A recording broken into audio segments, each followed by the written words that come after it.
the starting quarterback out there, John, do you anticipate that the Broncos just felt, hey, we're not spending $18 million on the middle-of-a-road guy because we lumped Sanchez in there with the Fitzpatricks and the Osweilers of the world, so we'll just take a guy at $5 million as opposed to $18 million?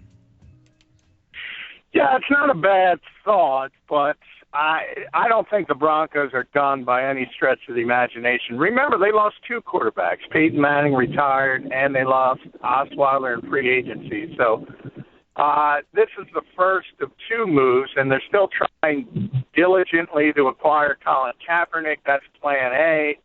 I think plan B, then you start talking about the RG3s of the world, the Ryan Fitzpatricks, if they can get them at a decent number, as you mentioned, and then you have a competition if it's RG3 or Fitzpatrick versus Sanchez. But, you know, as we sit here on March 11th, 2016, Mark Sanchez is the quarterback of the Super Bowl champion. Right, and I talked about this at the top of the show, John. This is really what I opened up with, is that's the state of quarterback play in the NFL. John Elway realized that Sanchez is in the melting pot with many of the other guys. I'm not saying he's better than the other guys, but he's right there with them. So why overspend for an average guy if we can just get an average guy for a 7th-round pick? Yeah, I don't necessarily disagree with it if you can't get – I think clearly we've seen enough of Colin Kaepernick that if he gets in the right situation – he's an upgrade. I mean, that's a guy people forget. They can talk about last season all they want, but I don't know how many guys would have been successful with Jim Tomsulo as the head coach. He had the 49ers 5 yards away from the Super Bowl. He played in consecutive NFC championship games.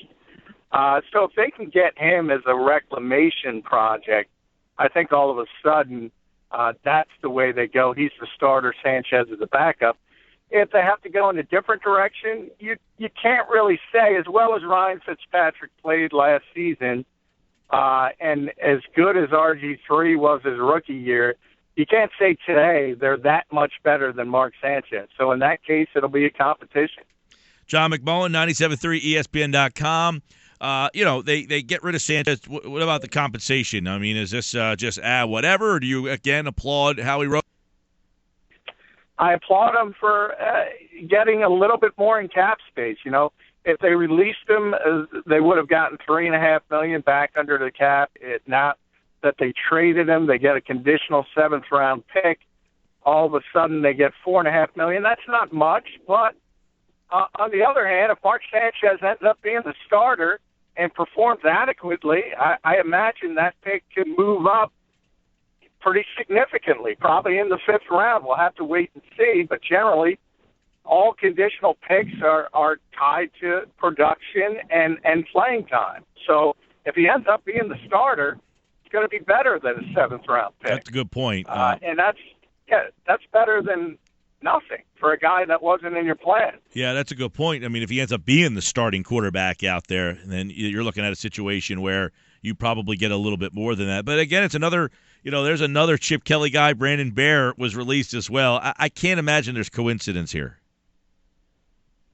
No, Bear's a classic 3-4 player, though. So he was clearly, even more so than a Chip guy, he was more of a 3-4 guy than a 4-3 guy. And there was just no imagining him as a 4-3 defensive end, or he's pretty much too tall, certainly, to be a 3 technique in the 4-3. So he just wasn't a fit for what they want to run now defensively.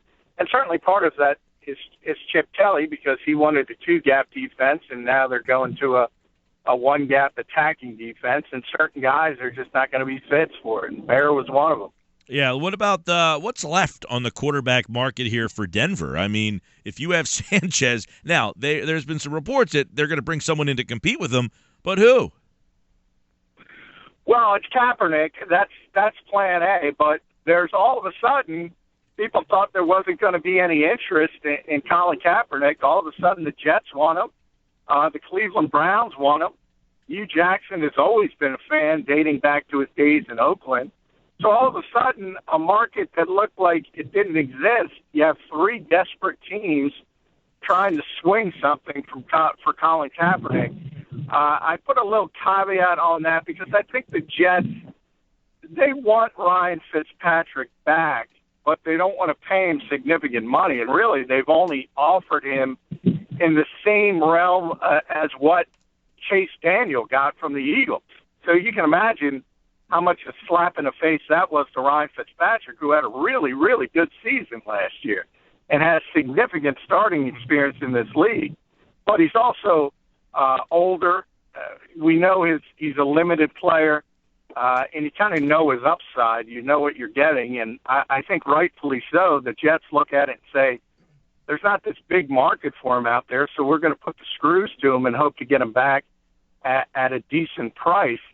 And then there's RG3. He went to meet with the Jets. I think the Jets aren't that interested in him. I think that's sort of signaling to Fitzpatrick, you better get in here. And all of that correlates to what's going to happen in Denver because they're going to get one of those three guys, I think. It's just a matter of which one. Yeah, I mean, I think the Jets, I hate to say, but at least they fall back to Geno Smith. I mean, I don't know if that's a great fallback option, but at least they have a guy. Denver doesn't even have a guy in place. No, I mean, their guy is Sanchez right now, and that's what happens when you lose both of your quarterbacks. And it's rare. I can't think of another time where a Super Bowl winning team goes into the next year and they don't have either of their top two quarterbacks. And that's what's going to happen to the Denver Broncos. But long term, I really can't blame them for not engaging in the bidding war for Brock Osweiler. Right. $18 million. I agree. I just think that is just, it's too much. Yeah. And it reminds me of when the Phillies had Worth. It was like, we'd love to have you back here, but if Washington's going to give you that contract, have a nice career. Yeah, exactly. And sometimes you just get outbid and you kind of know, and that's a good example because Worth was a heck of a player here, but you knew that was probably his ceiling. It probably wasn't going to get any better. In the playing like a superstar, that's the thing about free agency. We talk about it all the time. You have a lot of good players getting paid great player money, and we saw it again, whether it's Malik Jackson, Assembly in Oakland, even the guys the Eagles brought in. Let's be honest. A guy like Brandon Brooks and Rodney McLeod, they're probably getting overpaid because they got to the market. John, I want to ask you about the Eagles quarterback situation. So we got the end of the line for Sanchez. Bradford against Daniel. Now, yesterday Peterson said, no, he's number one. We're not entertaining any trade offers. We talked a little bit about it yesterday. But as the dust settles and Sanchez is now traded, does it indicate, number one, that they would not trade Bradford? Well, I think it does more than anything else because of the team Sanchez was traded to. I thought Denver would be the logical landing spot for Bradford if the Eagles were to turn a trade. So the fact that they went in a different direction sort of obviously curtails that market. And Sam, obviously, at least for 1 year, makes a significant amount of money. So that's something it's pretty clear the Broncos don't want to outlay. So he's going to be here, and as long as he's going to be here, he's going to be number one going into training camp and through the OTAs and all that kind of stuff. But as I said, there's smoke. It might not be fire yet, but Doug Peterson really, really likes Chase Daniel. Well, I think he said enough things, John. I think he said enough things to keep the door open, and I don't personally believe that a trade will happen or that there's a legitimate competition. But I think Peterson yesterday said a couple of things. These two quotes.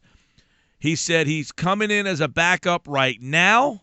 That's one. And number two, he mentioned there's not a drop-off, but the one thing that Chase has over Sam is his understanding of the terminology in this offense that I'm bringing to Philadelphia, which means if Bradford doesn't pick up the terminology and play well, then possibly that right now turns into you're benched.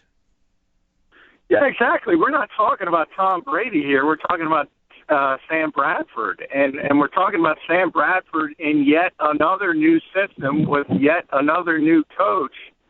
And the history is clearly defined. It's a guy who's 12 games under 500 in a pretty significant sample size. It's not 1 or 2 years. He's been around for a decent amount of time. So if he doesn't perform up to what Doug is expecting, the backup happens to be a guy the coach likes and really thinks understands his system.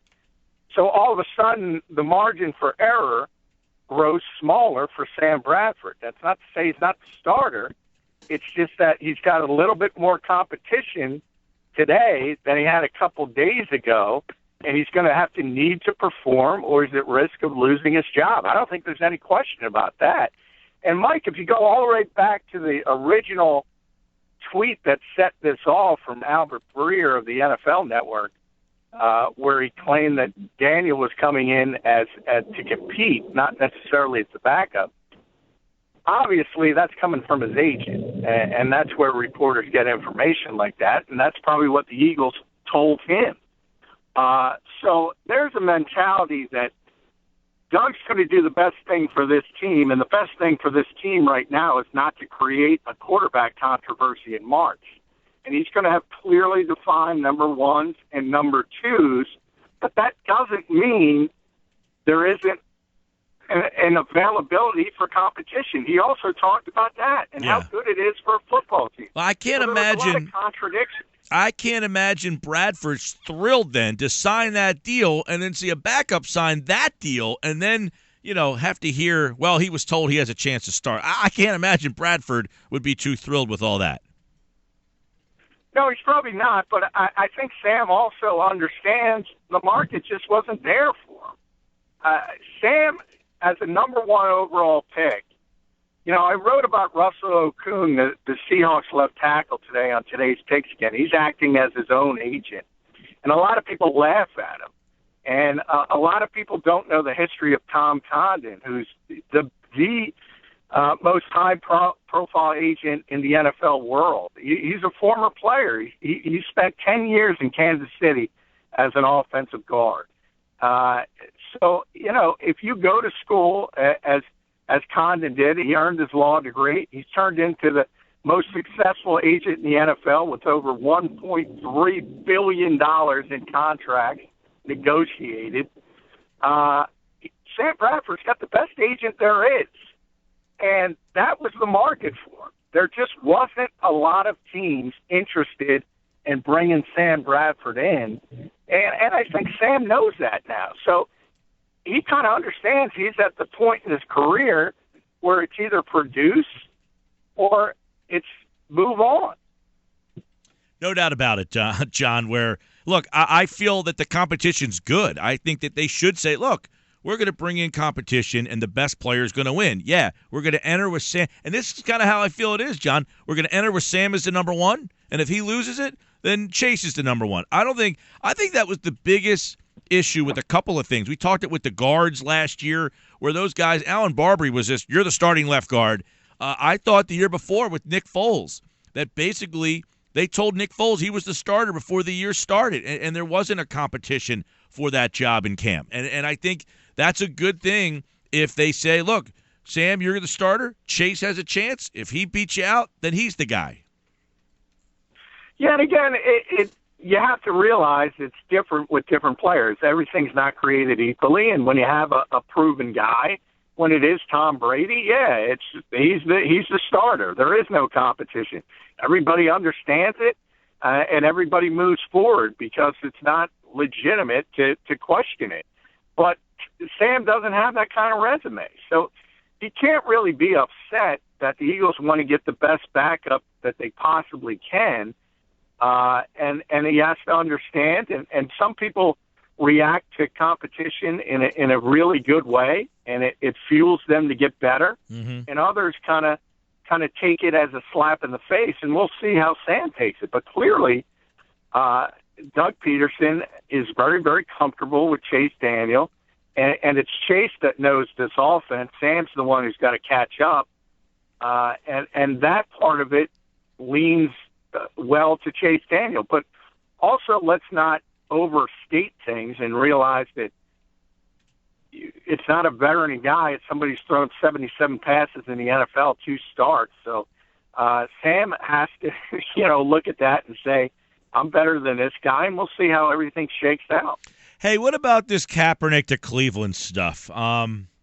You think that's a good fit, number one? And number two, there's some talk that, look, if all else fails, Kaepernick, the 49ers would take him back. Yeah, I think at some point the 49ers were going to bring him back and say, okay, he's very angry at the organization for how things were handled last season, but the organization has changed. The coaching staff has changed, and this new group led by Chip Kelly has no ill will towards Colin Kaepernick or did anything to him.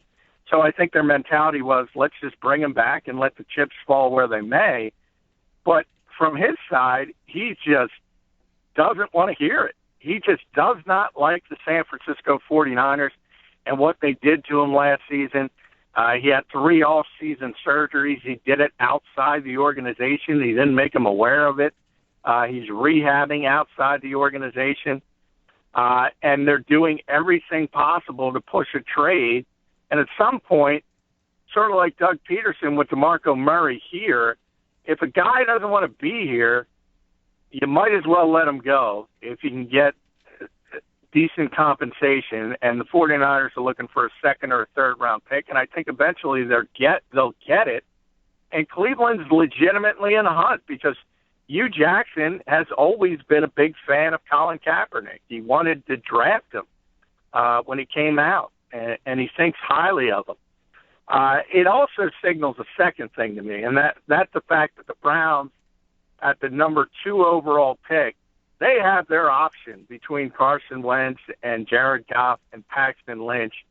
And if they're going to bring in Colin Kaepernick, that tells you they don't have a lot of confidence in any of the 3 top quarterbacks in this year's draft. Yeah, I agree with that. It's interesting because everybody thought that Kelly would work great with Kaepernick. You wonder if Kelly's voice is kind of not being listened to down there. I don't think it's Kelly's voice, and I think they would work well together. I think it goes back to last season. It goes back to the old regime. It goes back to a player who has such dislike for that organization now. He's not willing to listen to what Chip Kelly brings to the table, and I think he is being short-sighted in that regard because we've seen it. When Mark Sanchez gets traded today, I write the story for 973ESPN.com, and we go back to the 2014 season, and he set the Eagles' record for completion percentage. Mark Sanchez did. And then we go to 2015, and Sam Bradford breaks it. The disbelief in your voice was priceless. Yeah. So for all we want to criticize Chip Kelly for it, his quarterbacks put up numbers. And they put up significant numbers, especially when you compare them to what they did before under other coaches. And we can all go back to Nick Foles in 27-2, which is astonishing if you saw how Nick performed in St. Louis last season. So you can say, you can say defensive coordinator under Chip Kelly is the worst job in the NFL. I'll agree with you. You could say his offense is repetitive. I've been preaching that for years. They run the same plays over and over again. But what it is it's quarterback friendly, and it's quarterback statistically friendly. You're going to put up good numbers, and at the bare minimum, Colin Kaepernick would put up massive numbers and set himself up for a bigger contract down the line. John McMullen, 97.3 ESPN.com. He also writes nationally for today's Pigskin.com. And, John, the sad story of Johnny Manziel is over in Cleveland, the former 22nd overall pick of the draft. He's been waived. Will somebody else take a chance? I can't imagine. Not at this point. Not until he proves that he's getting help. And this week he's been pictured every single day out partying somewhere in the country. Every single day TMZ has either photographic or video evidence of Johnny Manziel out partying. And at some point, you got to stop making excuses for the kid and stop saying, yeah, hey, back in the day, Joe Namath didn't have to worry about people with camera phones. But guess what? We all have to deal with it. And if you're a high-profile person in the NFL, you don't think people have camera phones when they're around Tom Brady or Peyton Manning or insert name, and nobody else acts a fool every day of the week like Johnny Manziel? At some point, you have to mature, become an adult. If he goes to rehab again and this time takes it seriously and not just as a PR scheme or spin, if he gets some domestic violence counseling, if he starts to prove that he's going to take his profession seriously, he has the talent to get a second chance. But I think every single team in the NFL is going to want some kind of proof that he's trying to better his personal life, because before he does that, he doesn't have a chance to play football. John, I want to get your thoughts on the tampering stuff from the Chiefs. Last year we all thought it was, that McMullen was definitively coming back. The Chiefs aren't happy about it. They got hammered. I mean, they're going to lose a third, not hammered, but they lose a third-round pick. The NFL took this serious. Did the NFL single the Chiefs out? I think they did a little bit because this stuff's been going on for years, and they tried to alleviate a little bit by inserting this so-called legal tampering period over the past couple seasons. But generally, even now, everything starts at the Combine in February in Indianapolis, and that's where everybody gets together and starts talking about these deals. So it's more about you have to play the game, and you have to make these wink-wink backroom deals, and agents can deal with teams, but the teams can't call the players directly. And that's where the Chiefs got hamstrung, because obviously Andy Reid knew Jeremy very well from his time here. He drafted him. It could have been something as simple as a text message, said, we'd love to have you. But the NFL's taking it seriously, and they really came down hard on the Chiefs. And it's going to be interesting because if the Chiefs want to fight this, I think they got a really, really good case because of the inconsistency and the fact that so many other teams have done it in the past. And you could easily take this to arbitration or even further to federal court and point out the NFL's inconsistencies. And as we've seen over the past couple of years, that's a winning argument. The NFL doesn't have much of a leg to stand on because of their inconsistency from case to case, and I think this one is no different. Hey, real quick on the Eagles signed 5 free agents, Peterson and Roseman. Is this an indication that players around the league, look at the Eagles as a spot that they're intrigued by? I mean, Brooks said it today. Brandon Brooks, he said he expects Peterson to become a great head coach, and he wants to play where I feel wanted. Not that this wasn't a place that people wanted to go when Chip was here, but it seemed at the end of the Kelly era that they might have had trouble bringing people in here. But is that concern that this organization that Kelly left it in shambles, is that kind of cleared up a little bit? Yeah, it has. I think that's the part that has cleared up the most. And the fact there was significant issues, especially defensive players. It was going to be difficult to recruit defensive players, and you're going to have to overpay them. And that's not saying you can't get guys in here, because at the end of the day, money speaks louder than anything else, and people are going to go where the largest paycheck is by and large, whether it's Philadelphia, Cleveland, Jacksonville, you name the market. If you offer the most money, you got a good chance of landing a player. But it's the other things where it really comes into fruition, and the fact that it was a dysfunctional organization last season, and everybody knew it. And everybody knew that Chip Kelly hated Howie Roseman and vice versa, and everybody knew there was a power struggle.